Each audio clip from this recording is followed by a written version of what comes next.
Alhamdulillah Rabbil Alamin. Wassalatu wassalamu ala ashrafil anbiya wal mursalin Muhammadin wa ala alihi wa sahbihi ajma'in, amma ba'd. Para jemaah salat maghrib dan salat isya yang semoga dirahmati dan disayangi oleh Allah Subhanahu wa ta'ala. Assalamualaikum warahmatullahi wabarakatuh. Alhamdulillah, segala puja dan puji kepada Allah. Salawat dan salam kepada suri teladan kita Nabi Muhammad sallallahu alaihi wasallam. Insyaallah tema kita di maghrib yang penuh berkah ini dan di masjid Masya Allah bagus dan berkah ya. Tema kita antara ilmu agama dan ilmu sains. Kemudian anak-anak kita, pemuda kita arahkan kemana? Kita arahkan menjadi ulama, jadi ustadz, jadi da'i, atau kita arahkan menjadi ilmuwan atau saintis. Ilmu agama, ilmu sains. Kita jawab dulu secara singkat. Anak diarahkan kemana? Anak-anak, pemuda, generasi penerus. Kalau ingin merusak suatu generasi, rusak dulu anak-anak dan pemudanya. Karena yang penerusnya. Kita arahkan jadi ulama, ustadz atau ahli ilmu dunia, ilmuwan saintis. Jawaban ringkasnya dulu, kita arahkan anak-anak sesuai dengan passionnya, kita arahkan sesuai dengan minat dan bakatnya. Karena setiap anak, bahkan setiap manusia memiliki minat, bakat, kelebihan, hobi, dan takhususnya.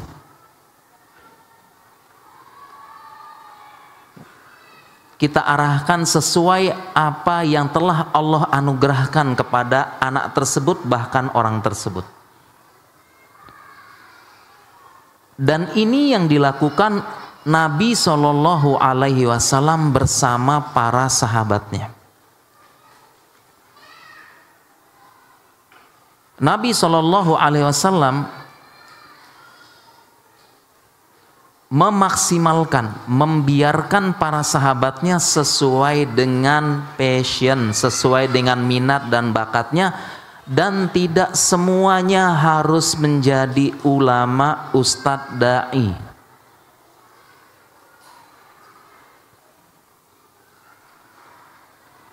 Bahkan sahabat Nabi Shallallahu Alaihi Wasallam dalam hadis, dalam penelitian para ulama, berjumlah 100.000 sekian sahabat Nabi. Yang menjadi ulamanya sahabat. Jadi sahabat tidak semuanya ulama, tidak semuanya menjadi rujukan pertanyaan. Dari 100.000 sekian sahabat Nabi, yang menjadi ulamanya, menjadi rujukan ilmunya bahkan sedikit dibandingkan 100.000 tersebut. Kita sebutlah Ibnu Abbas, Bahar Ilm. Kita sebutlah Ibnu Umar, yang dia punya semangat mengikuti Nabi, sampai-sampai cara jalan Nabi diikuti. Kita sebutlah Ali bin Abi Thalib, pemuda cerdas. Sebutkan sebutkan juga Zaid bin Thabit, sahabat-sahabat yang lain. Yang meriwayatkan hadis paling banyak Abu Hurairah, Abu Sa'id Al-Hudri, Ibnu Umar, Aisyah. Lalu sebagian sahabat lainnya itu bagaimana? Sebagian sahabat lainnya Nabi SAW arahkan sesuai dengan passion, minat, bakat, dan anugerah yang Allah berikan kepada mereka masing-masing. Nabi SAW tidak mengatakan kepada Khalid bin Walid, Saifun min suyufillah, pedang Allah, Saifullahil Maslul, pedang Allah yang terhunus, jenderal yang tidak pernah kalah dalam peperangan sekalipun, baik sebelum Islam, setelah masuk Islam. Khalid bin Walid, Nabi SAW tidak bilang kamu hafal hadis banyak, kamu jadi da'i, kamu tafsir, pedalam tafsir. Enggak. Bahkan Khalid bin Walid pun dalam suatu riwayat mengakui beliau memiliki kelemahan dalam kemampuan menghafalkan Al-Quran dan hadis. Tapi Nabi SAW tidak mengarahkan beliau jadi ulama. Ulamanya sahabat, maksudnya hafal hadis, paham penjelasan, paham asbabun nuzul, paham asbabul wurud. Karena memang passion, minat, bakat, anugerah yang Allah berikan kepada Khalid bin Walid, ahli perang.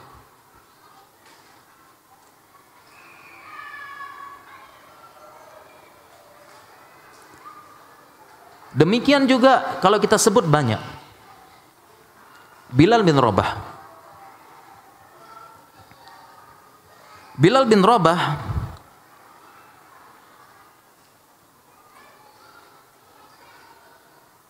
secara kedudukan beliau bukan ulamanya sahabat. Bilal bin Rabah, berapa kita sebutkan riwayat hadis dari Bilal bin Rabah?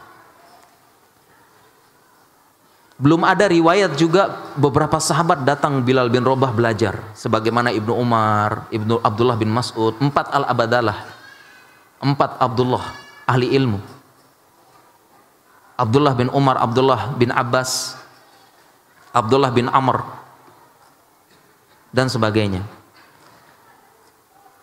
Bilal bin Rabah dia bukan ulamanya sahabat. Bilal bin Rabah bukan juga jenderalnya, bukan juga pemimpinnya. Bilal bin Rabah dia bukan sahabat yang pintar berdagang seperti Abdurrahman bin Auf, seperti Utsman bin Affan, seperti Abu Bakar. Enggak, Bilal bin Rabah bukan. Dia bukan pemimpin, bukan pejabat, bukan bangsawan, mantan budak. Tapi dia punya kelebihan. Suaranya keras, nyaring. Nabi SAW manfaatkan, memaksimalkan potensi beliau jadi muazzin.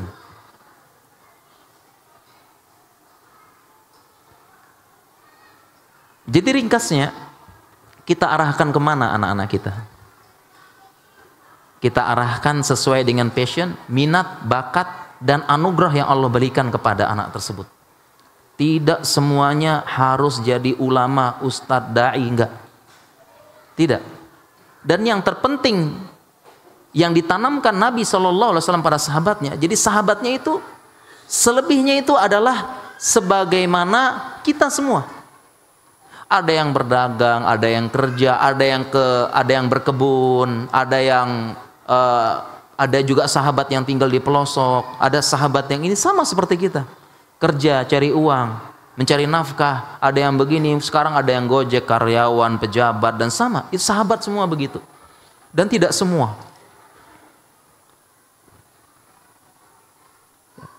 Kita arahkan. Dan kemudian selanjutnya, tadi contoh Nabi SAW, dan ini pun sesuai dengan ilmu psikologi manusia.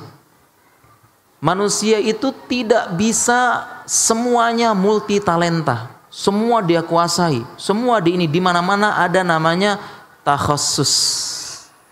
Ada namanya saya memang minatnya di sini, fokusnya di sini seperti itu. Tidak semuanya.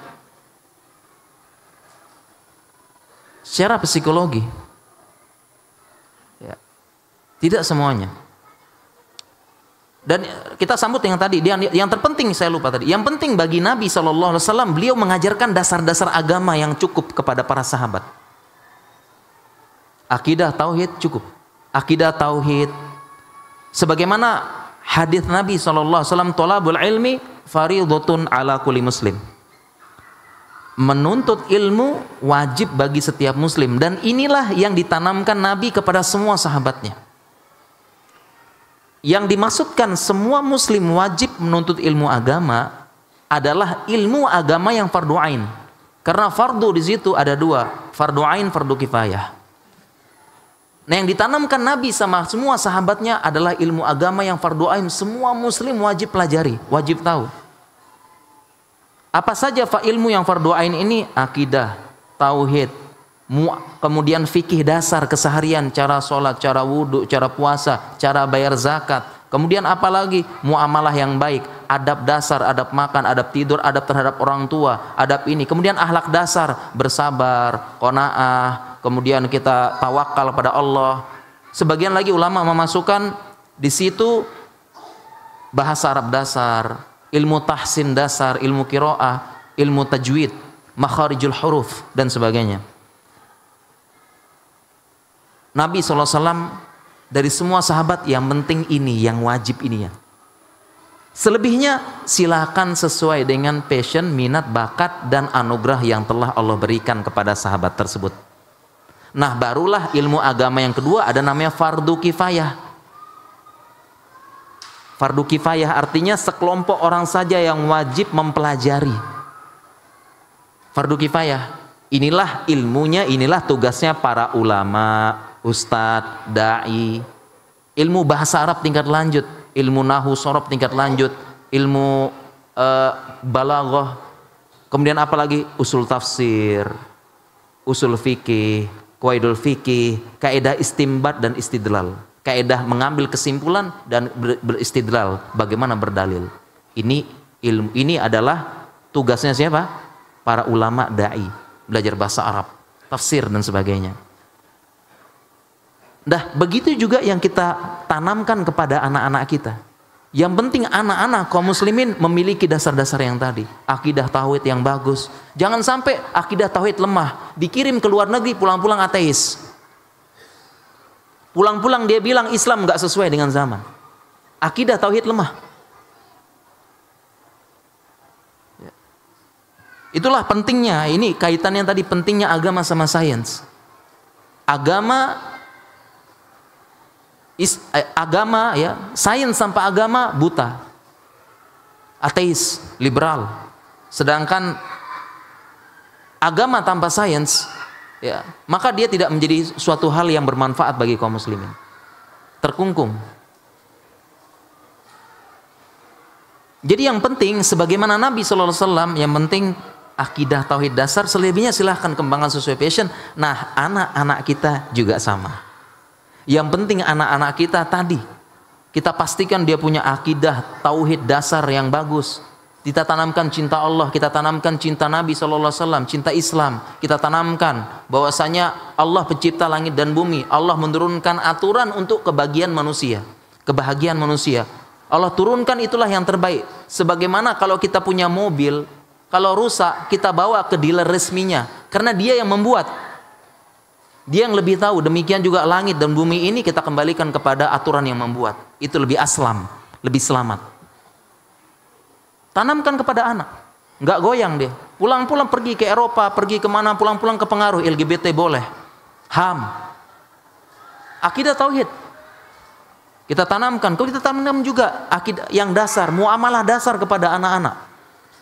Fikih keseharian, anak-anak harus tahu cara sholat, tahu cara wudhu yang benar, tahu cara taharah yang benar, tahu cara puasa, rukunnya apanya, tahu cara bayar zakat. Betapa banyak kaum muslimin.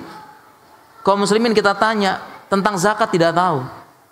Bagaimana cara bayar zakat, bagaimana cara hitung zakat mal, banyak kurang tahu. PR kita ini. Bagaimana, apakah tanah ada zakat malnya, apakah mobil ada zakatnya, apakah ini tidak bisa jawab. Padahal zakat rukun Islam.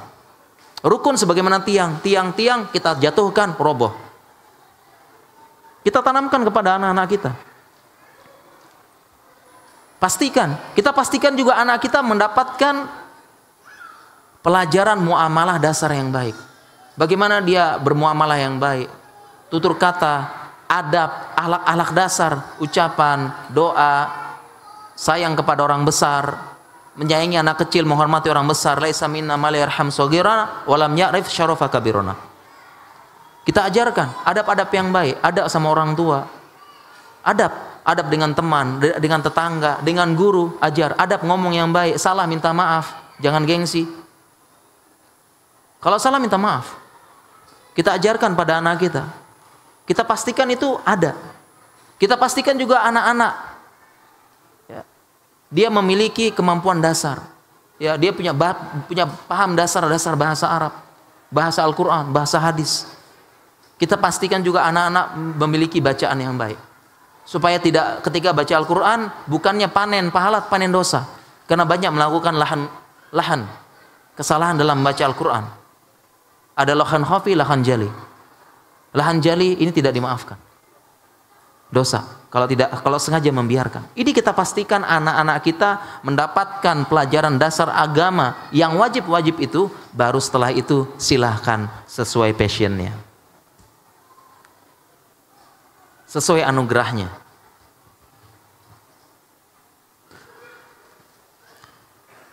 Kemudian secara psikologi juga demikian, tidak ada manusia, sangat sedikit manusia yang bisa multi talent, bisa semuanya, tidak.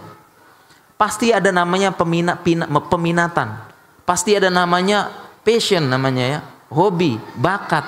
Tidak semua bisa. Maka kita arahkan sesuai dengan minat anak tersebut. Kita lihat, kita pantau terus.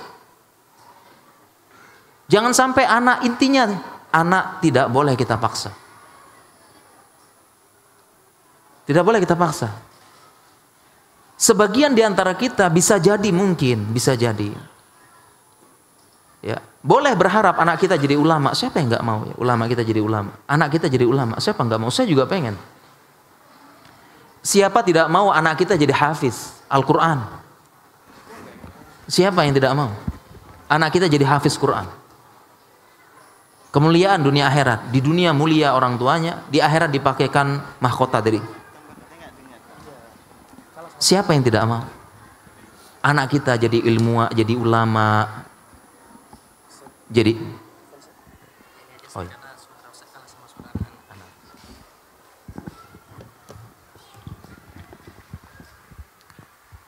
Bismillah. Baik.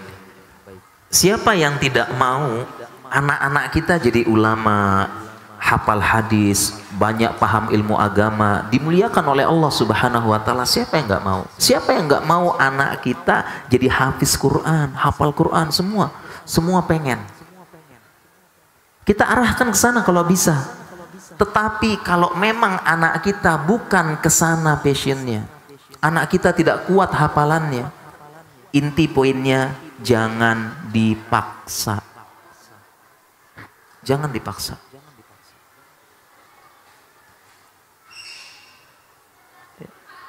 Kemudian juga ketika anak kita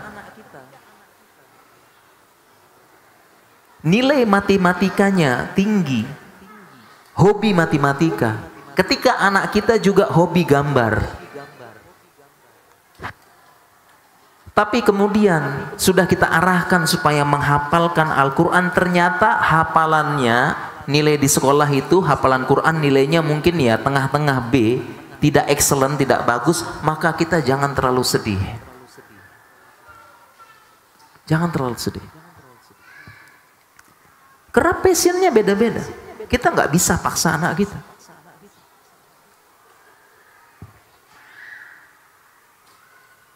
Ya. Karena memang ada yang pengen sekali anaknya jadi ustadz, jadi ulama. Boleh. Yang tidak boleh dipaksa. Yang tidak boleh dipaksa. Banyak sekali bilang, kamu besok jadi ulama, besok kamu harus jadi hafiz, bapak pengen kamu jadi hafiz. Enggak apa-apa, boleh, tapi jangan dipaksa. Belum tentu bisa.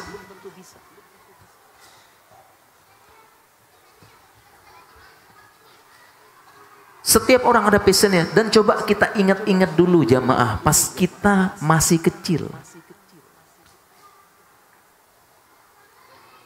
Masih kecil, masih ingat nggak kita? Namanya kurikulum ya, kurikulum terdahulu. Ini kurikulum lama. Kurikulum lama itu, yang paling pinter di kelas siapa? Dulu kita ya, berarti generasi milenial ya, sama generasi X, generasi baby boomer, bukan Gen Z. Siapa dulu yang paling pinter di kelas? Yang paling pinter matematika, ya tidak? Kalau dia pinter matematika, paling pinter di kelas. Ya tidak? Patokan itu. Kemudian yang nggak hobi matematika, dia harus belajar matematika. Kalau tidak bisa, disuruh les tambahan, supaya pinter matematika. Kurikulum lama. Baru sekarang udah mulai disesuaikan. Anak-anak setelah berkembang ilmu parenting, ilmu psikologi, ternyata setiap anak memiliki kecerdasan masing-masing. Ada yang cerdas matematika, ada yang kuat hafalannya, ada yang kuat imajinasi gambarnya, ada yang hobi fisika, hobi biologi, dan sebagainya. Ini yang paling baru, tidak boleh.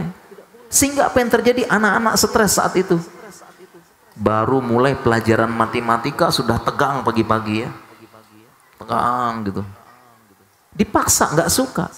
Padahal bukan passionnya. Belajar waktu itu sin, cos, tangen, trigonometri. Belajar, pusing, nggak suka. Kemudian setelah lulus, setelah bekerja, dipakai tidak ilmunya jemaah? Gitu enggak? Iya. 5 kali 5 saja pakai kalkulator dulu sebentar. 5 kali 5, 6 kali 6. Ini namanya passion. Ada yang pinter olahraga. Matematika 0 tapi pinter olahraga. Pinter desain. Dia juga pinter nih, jangan kita bilang bodoh. Masing-masing ada kecerdasannya.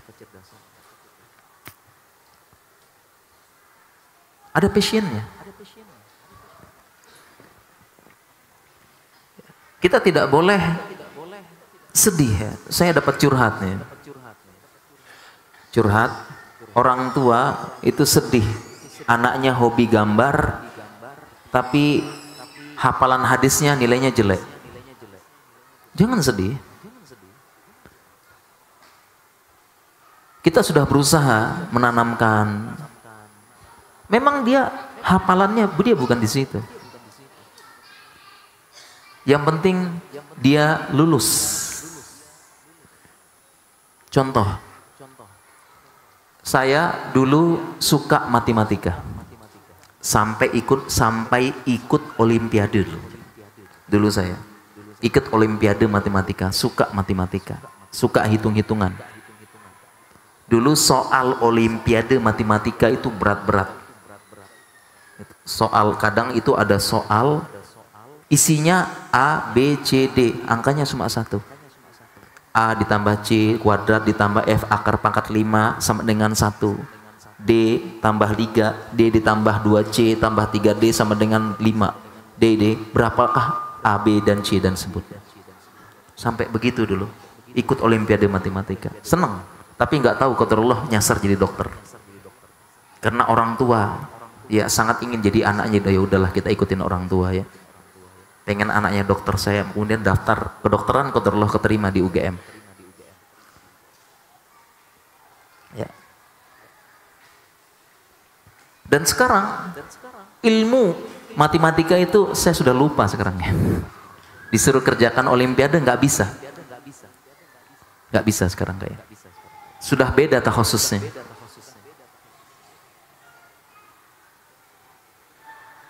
Sedangkan anak saya, dia bilang nggak bisa matematika. Anak saya yang pertama itu tidak bisa dia nggak suka matematika, tapi hobi gambar. Saya bilang sama anak saya itu, dan setiap anak saya yang pertama, setiap ada soal matematika minta diajarin sama bapaknya. Malam-malam datang ya. Bi, besok ujian matematika, tolong ajarinnya. Ada satu kebanggaan sedikit ya. Ya, itu, dan alhamdulillah anaknya minta tolong ke bapaknya. Dan kita ajarkan, kita ajarin. Setiap ujian matematika pasti dia minta saya ajarin. Kemudian apa saya bilang sama anak saya? Ya, yang penting kamu lulus. Yang penting lulus aja udah, belajar. Berapa lulusnya? 7. Ya enggak apa-apa, yang penting dapat 7. Yang penting lulus. Enggak usah kita bebankan harus 10. Bapakmu dulu olimpiade. Jangan malu-maluin.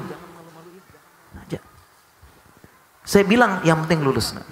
Yang penting jangan sampai enggak lulus aja. Yang penting lulus, kerjain sebisanya. Seperti itu. Cukup kita dulu ya, olimpiade jeblok disuruh sama orang tua harus tinggi, ikut les, tambah pusing lagi tuh. Ini bukti bahwasanya anak-anak sesuai passionnya. Begitu juga orang tua. Orang tuanya hafiz Quran. Kalau anaknya tidak bisa hafal Quran, jangan. Kita usaha saja, usaha. Anaknya nggak bisa, nggak usah dipaksa. Jangan mengungkapkan kesedihan, jangan mengungkapkan kekecewaan pada anak. Dia punya passion yang lain, dia punya kecerdasan yang lain anak tersebut. Ya.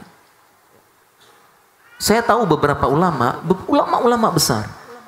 Ulama besar, anak-anaknya enggak jadi ulama juga.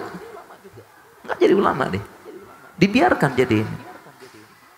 Punya kecerdasan masing-masing dan kita apresiasi kecerdasan anak tersebut. Kita puji, kita kembangkan, kita ini dan sebagainya. Kalau anak saya suka gambar, saya apresiasi, saya nggak usah matematika. Dia hitung-hitungan nggak mau, fisika nggak mau. Saya dorong gambar. Ini gambar nanti desain buat dakwah ya.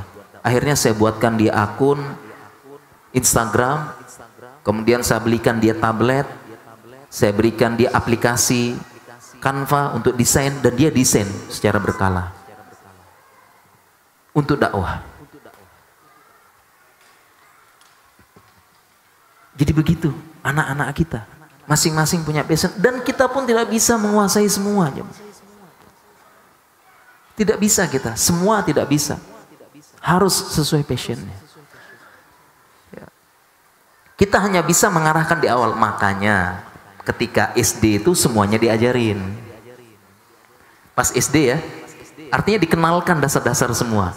Dikenalkanlah matematika, dikenalkanlah IPA, dikenalkanlah IPS, dikenalkanlah olahraga. Semuanya dikenalkan. Karena nanti anak merasakan semuanya. Nanti baru dia tahu hobinya kemana. Begitulah kita arahkan, kita jelaskan dan sebagainya. Dan Nabi SAW begitu. Tidak semua dipaksakan. Dan setahu saya para ulama, para ustadz begitu juga. Enggak semua. Enggak semua. Tidak boleh dipaksakan.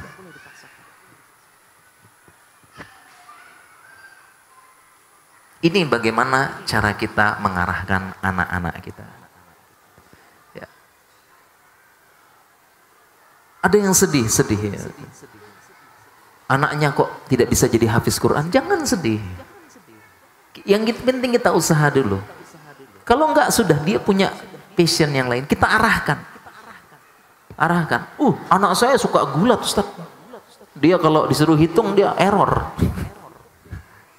Tapi dia hobi gulat, enggak apa-apa, kembangkan gulatnya. Kembang, gulat, dia main apa? Siapa tahu dia nanti jadi pelatih karate, pelatih apa.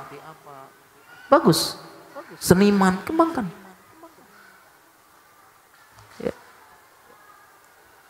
Dan justru seperti inilah yang mengantarkan kepada kejayaan Islam. Nabi tidak paksa semuanya, para sahabat duduk, kamu jadi ulama, kamu duduk sini hafalkan hadis, coba Khalid bin Walid, nih hafalkan hadis ini nih. Besok store sama saya.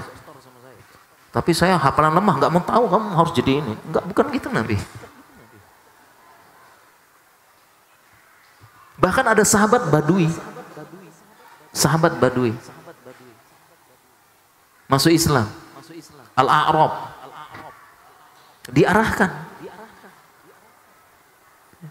Ini bagaimana mengarahkan anak-anak kita. Dan semuanya berpotensi masuk ke surga Allah tertinggi. Semuanya. Karena selama ini kita berpikir untuk mendapatkan surga Allah yang tertinggi itu harus ustadz, ulama, orang yang hafal hadis, orang hafizuh, dia baru bisa dapat surga tertinggi. Tidak. Semuanya itu berpotensi mendapatkan surga Allah yang tertinggi.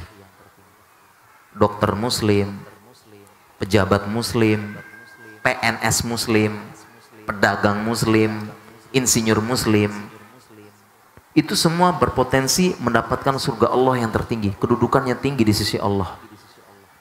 Saya kasih contoh siapa? Bilal bin Rabah. Bilal bin Rabah tadi, beliau bukan ulamanya sahabat, bukan orang kayanya sahabat, bukan pejabatnya sahabat, bukan jenderal pasukannya sahabat, bukan. Bahkan kalau kita melakukan pendekatan, Bilal bin Rabah ini ya seperti orang yang ngurus masjid dan tidak punya kedudukan di istri sahabat. Tetapi apa sabda Nabi SAW? Wahai Bilal, fa inni sami'tu dufan na'laika baina yadayya fil jannah. Apa kata Nabi SAW kepada Bilal? Wahai Bilal, apa rahasianya? Sesungguhnya aku mendengarkan suara telapak kakimu di surga. Dan kalau sudah ditakyin seperti ini, menunjukkan sahabat ini memiliki kedudukan yang sempurna. Dan tidak semua sahabat Nabi SAW bilang di surga, enggak kan? Hanya beberapa sahabat saja. Contohnya ada hadis al-ashrah al-mubasysyirina bil jannah, 10 sahabat yang dijamin masuk surga. Dalam satu riwayat hadis, Abu Bakar fil jannah, Umar fil jannah, Uthman fil jannah, Abu Bakar, Ali fil jannah, Abdurrahman fil, disebutkan Nabi 10. Jadi hanya sedikit sahabat yang Nabi takyin sebut nama masuk surga. Khulafaur Rasyidin jelas kedudukan tinggi, Nabi sebut di surga. Dan salah satunya Bilal bin Rabah. Masuk surga, terdengar suara langkahnya di surga. Padahal kalau kita lihat bukan ulama Bilal bin Rabah, bukan ulama sahabat, bukan juga dia hartawan yang bangun masjid, bangun pondok pesantren, bolak-balik umroh, bukan. Dia juga bukan seperti Khalid bin Walid yang membuka dengan izin Allah, mengalahkan Persia dan Romawi, 2 negara adidaya saat itu. Ya. Tapi disebutkan kedudukan yang tinggi, sampai Nabi nanya apa rahasianya. Jadi semua berpotensi masuk surga Allah yang tertinggi. Oleh karena itu, itulah yang kita arahkan, kita tanamkan kepada anak kita. Nah, semua bisa masuk surga tertinggi. Nak, kamu mau jadi dokter, jadi insinyur, jadi pejabat, birokrat, semua bisa mendapatkan surga Allah yang tertinggi. Yang penting nak, pertama kamu harus paham dasar-dasar agama. Thalabul ilmi fardhatun 'ala kulli muslim. Yang kedua nak, profesional dalam pekerjaan dan ikhlas. Jadi dokter yang ikhlas, jadi pejabat yang ikhlas, pedagang yang ikhlas. Ikhlas. Mencari wajah Allah, ibtigha'a wajhillah. Dan itu semua wasilah untuk kehidupan akhirat, wasilah untuk mencari wajah Allah, itu nak. Ikhlas. Kemudian yang selanjutnya, profesional. Innallaha yuhibbu idza amila ahadukum amalan ayyutqinahu. Sesungguhnya Allah cinta apabila kalian melakukan suatu amal, ayyutqinahu, kalian itqon, profesional. Jadi seorang dokter jadi profesional, dokter yang profesional, belajar yang rajin, jangan malpraktek, kembangkan ilmu kedokteran. Kamu jadi insinyur, belajar yang rajin supaya bisa bangun rumah, bangun masjid. Nanti bangun masjid kamu jadi insinyurnya. Kamu jadi ininya, kamu jadi dokter, nanti ada pengobatan massal, pengobatan gratis. Kamu jadi pejabat, kamu permudah urusan kaum muslimin. Kamu berikan syafaat, wa may yashfa' syafa'atan hasanatan. Ada yang bangun masjid, kamu mudahkan. Ada yang bangun pondok pesantren tahfiz, kamu mudahkan karena kamu pejabatnya. Kamu jadi pedagang, jangan lupa. Pedagang apa? Pedagang kurma. Nanti ada yang buka puasa, kurmamu kamu kasih buat buka puasa. Pedagang nasi, nanti ada program buka puasa, kamu kasih nasimu kirim. Kan begitu. Itu yang kita arahkan kepada anak kita. Arahkan. Sesuai passionnya. Akidah dasar agama, ikhlas kepada Allah, kemudian profesional. Bekerja yang baik dan sebagainya. Insya Allah surga Allah tertinggi. Apapun profesinya, apapun mihnahnya, sebagaimana para sahabat. Ini bagaimana mengarahkan anak kita jadi ilmuwan atau jadi ulama. Ya, kita azan dulu ya. Ya, sebagai penutup sebelum azan, kalau bisa dua-duanya, kenapa tidak? Ini kita lanjutkan setelah. Lanjut ya. Udah cukup berarti. Oh ternyata cukup jemaah. Sudah kalau gitu. Karena pertemuan sebelumnya habis sisa lanjut, ternyata cukup ya. Intinya para jamaah sekalian, kalau bisa dua-duanya, kenapa enggak? Ya mudah-mudahan ada dari generasi kita yang bisa seperti itu. Kita cukupkan. Subhanakallahumma bihamdika asyhadu alla ilaha illa anta astaghfiruka wa atubu ilaik. Assalamualaikum warahmatullahi wabarakatuh.